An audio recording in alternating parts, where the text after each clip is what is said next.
Magandang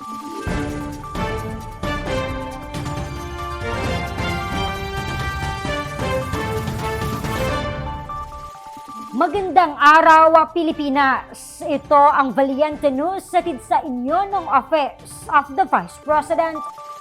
Matapos sa bayan ng Sagada Mountain Province, tumungo naman tayo sa lalawigan ng Laguna at sabay nating kilalanin ang ilan sa mga pinakabagong MTD grantees na nagkatanggap ng karagdagang puhunan mula sa OVP sa ulat ni Maribeth Adlawan.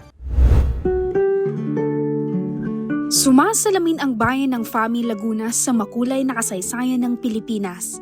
Nananatili kasing buhay hanggang ngayon ang tradisyong ipinamana pa ng mga unang henerasyon, ang paggawa ng salakot at bilao. Mga kagamitang hanggang ngayon ay ginagamit ng maraming pamilyang Pilipino. Mabusisi ang proseso sa paggawa ng salakot at bilao. Mano-mano at pasensyoso itong hinahabi. Isa sa mga kilala dito sa Fami Laguna si Luz Viminda na 4 na dekada nang naghahabi ng salakot at bilao.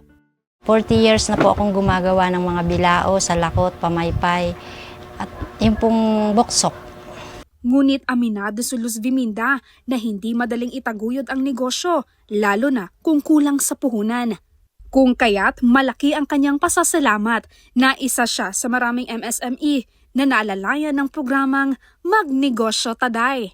Masaya po kasi hindi na po ako mahihirapan para kumuha kaagad ng mga bayad doon sa bago pa lang magpapagawa ng mga orders. Sa tulong ng MTD program, hindi lamang na ipinagpatuloy ni Luz Viminda ang tradisyon sa paghahabi ng salakot at bilao, naging daan din ito upang umasenso ang kanyang negosyo. Nagpapasalamat po ako at makaasa po sila na palalaguin ko po yung binigay nila na puhunan para sa amin at sa aking buong pamilya. Mula dito sa Fami Laguna, ako si Maribeth Adlawan, lahat para sa Diyos, bayan at pamilyang Pilipino. Valiente News. Gumagawa ng walis tambo sa bayan ng Santa Maria, Laguna, nakatanggap ng 15,000 pesos na livelihood grant mula sa OVP.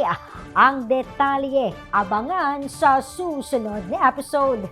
Ako si Claudette Loreto para sa makabuluhan, naninindigan at matapang ng mga ulat at impormasyon. Maraming salamat.